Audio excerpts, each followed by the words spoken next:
Be'ezras Hashem Yisbarech, we will continue what we are learning, the holy letters of the Balatanya, letter number 12, with the Shirs in the Schus, Refuah Shalema,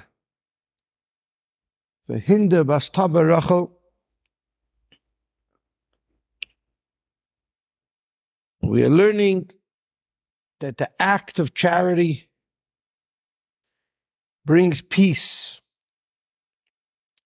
and the inner obsession with charity brings a guaranteed tranquility, a guaranteed never-ending and everlasting tranquility. We are going in deep into the difference between activity and obsession,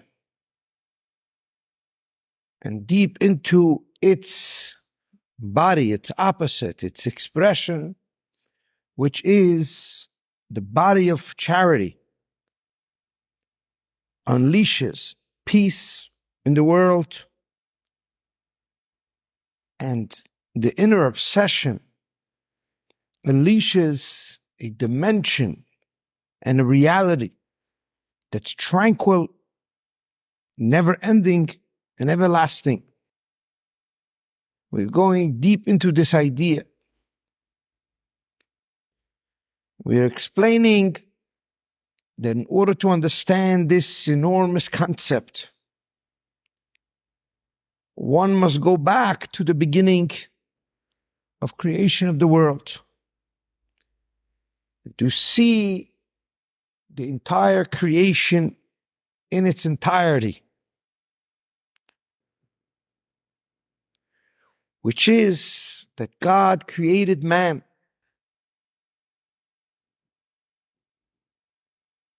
And to create man means to create God, to create man in God's image. And to understand God's image, we have to understand when we look at a person, man or woman, what are we looking at? What is the meaning of the person?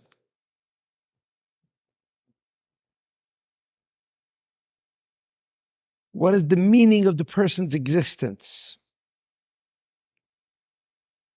To ask that question very deeply is to begin to comprehend the enormity of the revolution that he makes with this parak, with this letter, which is to ask on a deeper level, why was I created? What's my mission? But in general, what does creation look like? What's the novelty of this world? What is the essence and the inner dimension of creation? When I look at anybody, my spouse, myself, in the mirror, my children, and I look at everybody and I say, what is the meaning of Adam, of the first human? What is the meaning of human existence? God created man on the sixth day of creation. What's the meaning of that? And God created man that was in God's image, and he contained everything that is in this world. He contained all the energy of the world. What's the meaning of that? This is a very enormous question, because when you get the answer to this question, it radically transforms your life. The answer alone makes an internal change in a person.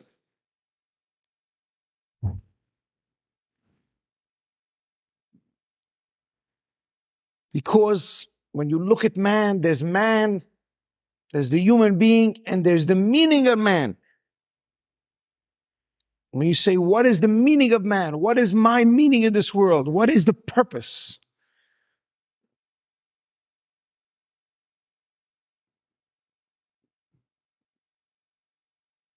To look at man, yourself, your spouse, your children, and everybody around you, is to see humanity.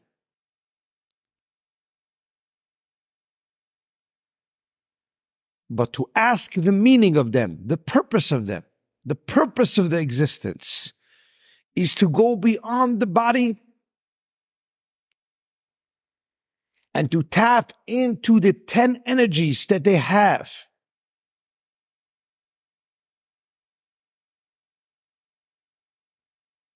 The meaning of something is not only its significance, but it's deep inside. What are they conveying?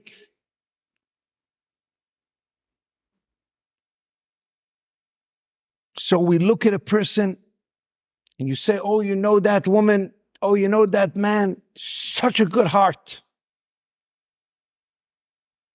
Such a good heart. Of a heart of gold. And let me tell you what happened. And they start telling you, rattling your stories of 15 years of kindness and generosity. But when that man or woman were born, was it enough that you would say that they have such a good heart?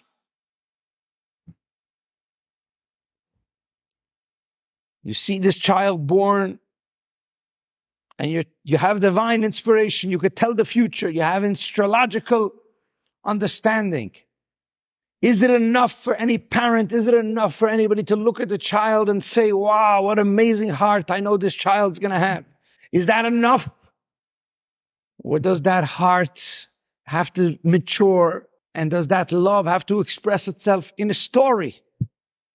In storytelling ability, meaning in life, in vivid animation.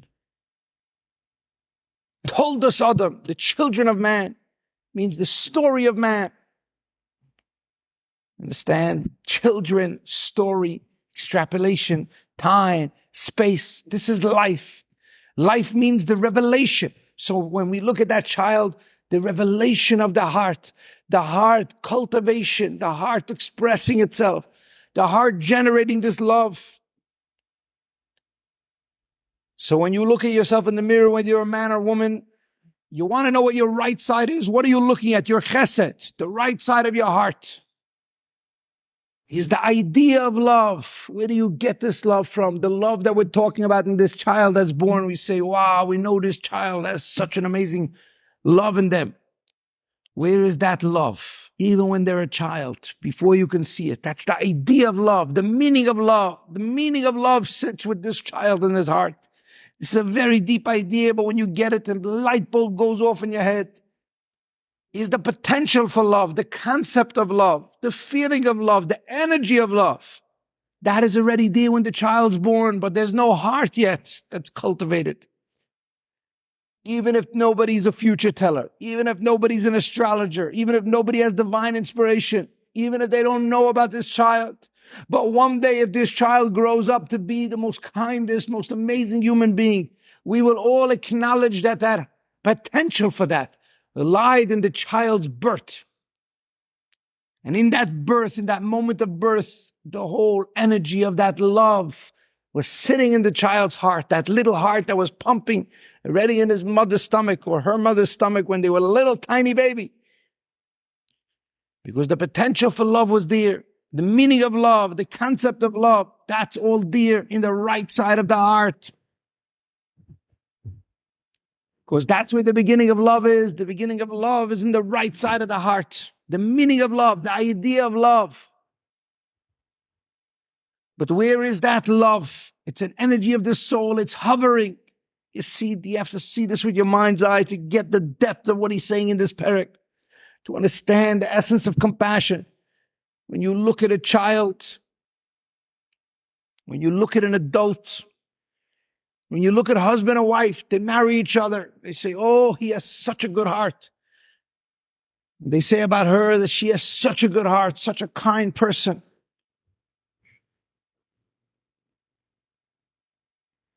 How did Eliezer choose Rivka?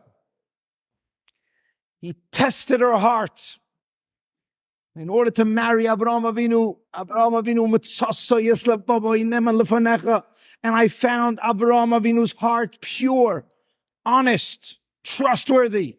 Trustworthy. I found it trustworthy. I could rely on this heart.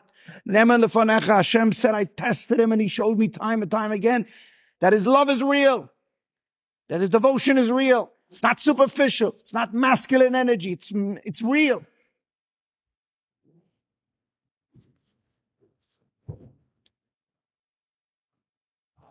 Shlomo HaMelech had a dream, and God asks him, what do you want? Says all the Mefarshim, says the Medrash, God knew what Shlomo HaMelech was going to choose. Not because he knew what he was going to choose, because he knew the product of this child. He knew the energy of Shlomo HaMelech, but this story had to extrapolate itself so you can say, when you're tested, then your potential comes out. It's not enough. If the concept is enough, if the idea is enough, and we don't need the story. I get the idea. Don't tell me the story. A lot of people say that, but it means it's silly. It's such a silly thing. I get the idea of your life. Now you don't need to be born. I get the idea. I get the purpose. I get the idea. Getting the idea is a masculine mistake. To get the idea and after the idea, not having the idea cultivated means that you never got the idea, because to fully get the idea has to come down. You have an idea in business. Is it enough for an idea? You have to bring it down, build the business, make the product, sell the, and see the enormous contribution to humanity and the enormous wealth you're going to make off the idea.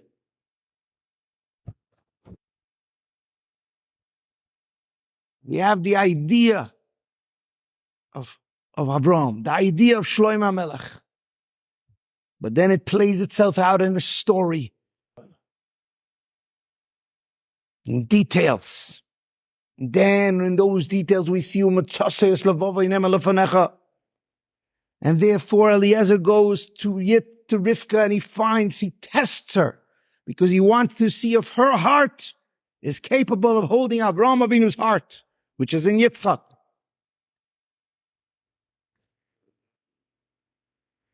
And Rivka surpasses the test, because in actuality the idea of love that was in her heart when she was born came out to fruition.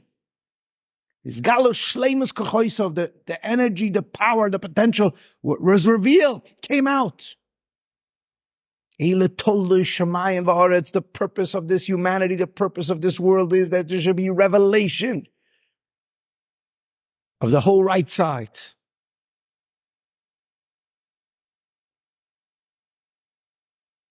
That there should be tuldas, that there should be children, that there should be storytelling, there should be expression. The idea of man, your idea when you look at yourself in the mirror, when you wake up in the morning, you're just an idea. Yes, but you're still asleep. What does it mean you're still asleep? It means your right side and your left side haven't married.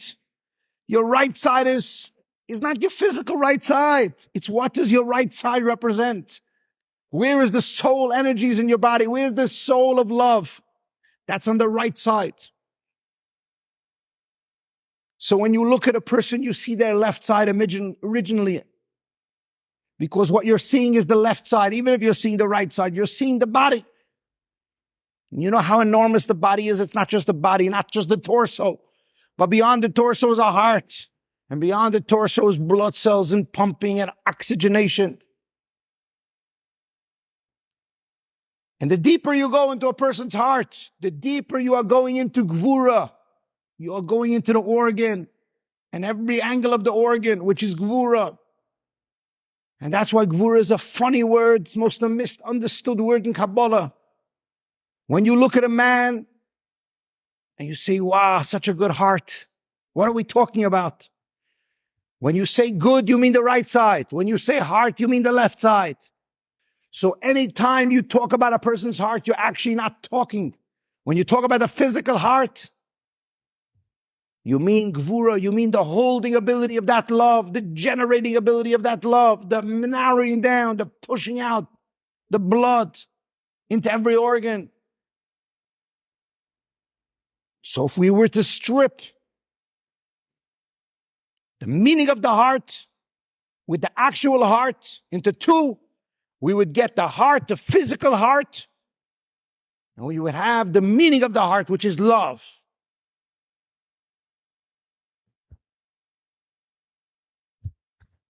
Do you understand the enormity of this?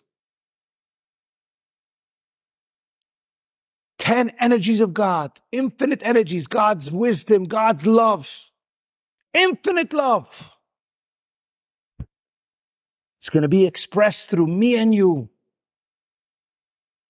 through our physical hearts. Because we represent Chava, we represent Eve, we represent the woman, we represent the collective Knesset Yisrael, the collective feminine consciousness. We represent the heart of God. The love is God. The love of God, the kindness of God. That's the energy of the world. That's the energy of my life. That's the heart beating, that's pumping, that's indescribable. It's what runs through the veins of everybody in the world, primarily the Jewish people. That energy is God's energy, narrowed down energy. But where's God's love? Where is his kindness? Where is his infinite kindness? It's trapped in me and you. You understand? You understand why we were created all in God's image? The whole purpose is that God's love should be revealed, expressed, cultivated, birthed, held. God's love should be held. It should be revealed. The idea is not enough. The idea of love is not enough. So if you're a man or a woman, on your right side is the idea of love. On your left side is your actual heart. So right and left is really misnomers. You can't really even talk in this language. There's the soul of love, the idea of love, which wherever you look in the heart, you'll never find it. But everybody knows a heart generates love. And then there is the love that comes, that's born from the heart. So there's an idea of love. There's the physical heart. When the idea of love and the physical heart work hand in hand together, gvura, the strength, which means the heart, in this case, the organ, will cultivate and generate and give out that love. So anything that's given out in this world is given out through organs. So organs means gvura. My brain is my organ, is my bina. And the concept in my brain, the idea, is my chokhmah.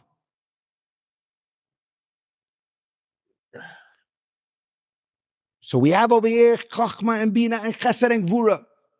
One represents the soul of the man, of concept of man and woman.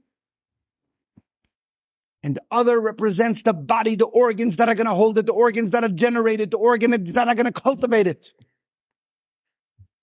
And in this world, we have something enormous going on, which is that God wanted Chesed and Gvura to marry each other.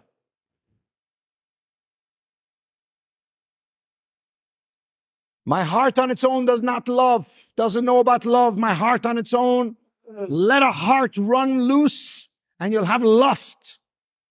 Sasuru achre lebavchem achre anechem. The eyes of your face is the heart in your face. Where the intelligence is beyond your forehead and the eyes and nose is the heart. The eyes and nose control the heart. We all know that the right eye is the right side of the heart and the left eye is the left side of the heart. And the nose is the oxygenation that represents the lungs and the heart. So when you look at a man, you see Zeir Ampin, you see the small face. The first face is a man in your face. You have a walking man in your face, and that's why it's so beautiful a face, because it has everything. It has these 10 energies. But the idea is to marry the right side of the heart and the left side of the heart. That a heart on its own looks like it's lusty. I want to take, I want to get, I want to have for myself. Because the literal heart on its own, when it's asleep, it's getting energy from the food. When the heart is getting oxygenation, it's getting all the time. It's going to get blood, it's going to pump blood. But when you go deeper into the heart, what is the essence of the heart? Is it just to take blood and give blood to the rest of the organs of the body, up and down, or in and out? You understand the difference? Up and down. The heart is doing up and down. But that's selfishness. That's for yourself. But in and out, what does in and out look like? In and out is love. The generation that the heart can't give anyone blood. You can give yourself blood. And in that space, it's very selfish. The heart is doing it without asking you any questions, without your permission. The gvura, which is your heart, the gvura, which is your whole entire organ of your heart, will pump blood all the time, will give measure for measure, every little detail. Your eyes will get this amount of blood and that, and nobody's asking your permission. It's going to happen while you sleep, while you're walking. Billions and trillions of atoms will go through, of blood cells will go through your heart, and it will pump to all different parts of the body, and the left side of the heart is pumping, and the right side of the heart is taking oxygenation, fresh blood. And chesed and gvura in the physical heart are working hand in hand to make you alive. And then the deeper you get into that, you say, when you wake up, how can I fulfill all my passions, all my lusts? But that is a heart that's asleep. That's a heart that's connected with the nochosh, that's connected with the ego, that's connected with your separate sense of self, that's connected by the body. But what's the purpose of the body? What's the purpose of this heart? To give an infinite kindness to another person. To be the vehicle and the vessel with God, the infinite kindness, the infinite heart could be revealed in your heart. What does God's heart look like? But God is infinite. He's the energy of the world. It's beyond time and space. God's love is unimaginable, unattainable, untouchable. It's known as the Rusha Deliba. The will of my heart, the core of my heart, the quintessence of a Jew is deep inside. Like we just heard. Hundreds of people testified that they were not religious, but they screamed Shema Yisrael Hashem Elokeinu Shem Echad when they thought they were going to die. They didn't even know where it came from. That's the core of every Jewish heart.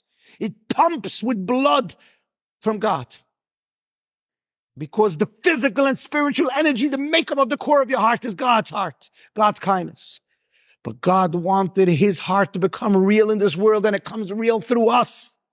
You understand? We can live a petty life and obsess and eat food and tasty food. And we can live a petty life where we even our spirituality, whatever we have is just to grow. Or we can get in touch with God's heart, where our heart becomes a vessel and a vehicle for God's heart, for the infinite kindness. The holy Kabbalist explained that God's heart, God said, my heart, I had nothing to do with kindness because it all came through Avraham Avinu. He was so given over to my kindness that my kindness became his kindness. And my kindness was revealed through him, which is what I want with humanity. I want these 15 million Jewish people to be my wife, to be my opposite, to be my mirror, that my heart should be their heart. But I'm on the right side. It's an idea. And that's why if you're a man or a woman, the right side is your idea. And if you're primarily man, if you're a man and your wife, then you're more the idea. She's going to narrow you down. And to see this all the time, and to see the enormous significance of chesed filling up gvura, and to realize this, when you're selfless, you have touched the divinity, you have touched the heart of God, you have touched kindness of God, you have touched the idea of man, the meaning of man, and you've made that real. Do you understand what that means? You think you did something insignificant, you gave a coin to charity, you've made peace. You've made the purpose of this heart was not so it should glutton, so it should be on its own. This heart is so it should really bring God's spirit into every organ in your body. And when you take a poor man that you never saw before and you give him $100, and you give him a hug or you give him love and you feel his suffering and his pain, do you understand? Your heart became God's heart. Because you have transcended your selfishness. You have transcended gvura. Gvura became chesed. And in that space there's rachamim. There's compassion of God. Where my gvura, my heart, my physical heart, my limited ability, my judgmental ability has unleashed an overflowing of consciousness, an overflowing of infinite energy. Because did God just want a heart? Did you just want your baby and say, oh, he's going to have a good heart? Or do you want to see that heart come to the most tremendous fruition? That when he's tested by a poor man, when he's tested, he gives an infinite energy, which means that he tapped in this heart. This person's heart is unimaginable, which means that it's a godly heart. He's touched, he's unleashed the foreskin of the heart. He's unleashed all the corruption, the blockages in the heart. And now God's heart could be revealed in his heart. God's kindness, the meaning of kindness, the infinite kindness could be revealed through him. So to see this enormous idea and to understand that Ma'aseh Tzedakah is Shalom, the act of charity is peace. Do you know what type of peace? Peace between my body and my heart, and peace with the idea of my heart. Peace with my right side, peace with my left side, peace with that person. That person represents full gvura, he's just a heart. He's wishing he's poor, he doesn't have. But when I go out above and beyond, and I become selfless, and I generate an infinite energy, and I give him kindness, I bring peace into the world. And if I obsess on this, then I've released the core of God's heart, which is hashkit v'vetach hadolam. It's a never-ending, everlasting kindness. And it primarily affects me, because I become a spiritual being, because I become more godly, because my ego has its place, because there's a complete split between the meaning of man, and the meaning of man becomes revealed in man. My right side becomes revealed in my left side. My wisdom becomes revealed in my understanding. My kindness, the idea of kindness, becomes deeply revealed in my heart, that I'm not selfish and gluttonous and lusty. And I'm eliminating the whole chet etzadas. I'm getting in touch with my divine image. I'm getting in touch with my creativity, which means kindness, which means compassion. And that space, to do that from a place of gullus, to do that in a place of nature, to create the miracle of kindness, of compassion, to be able to live like that now, to choose to live like that. Not when everyone's going to live like that in the Messianic era. That's what he's saying now in this perek.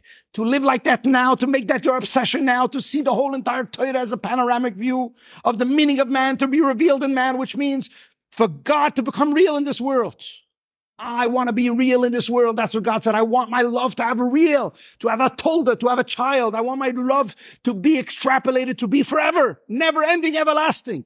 My kindness, my kindness, but where was it? Where's the organs to hold it? Where's the gvura to hold it? How could that gvura be full of chesed? How could that physical heart be full of my infinite love? To have avas chinam, to have avas yisrael, it's the whole entire Torah, is the whole purpose of man. That the idea of man should come into the heart of man. That it should become made real. It should be in the body of man. It should be a real idea. That the wisdom should become never-ending, everlasting, real peace, real in this physical world between man and woman, between man, father and child, between us and all of our community members. 15 million people should live in unison. And there should be all the givers should be receivers, and all the receivers should be givers, and the heart should be ablaze with God's infinity. The affinity of God's kindness will be revealed in that heart. Where the whole entire Jewish nation's heart will pump together. And it'll be one big unit, God and man together. That is the purpose of man. Ela told the Shemai about it. This is the purpose of everything. And to be able to see the enormity of that and to make it our life's mission now. That is the most magical thing in the world.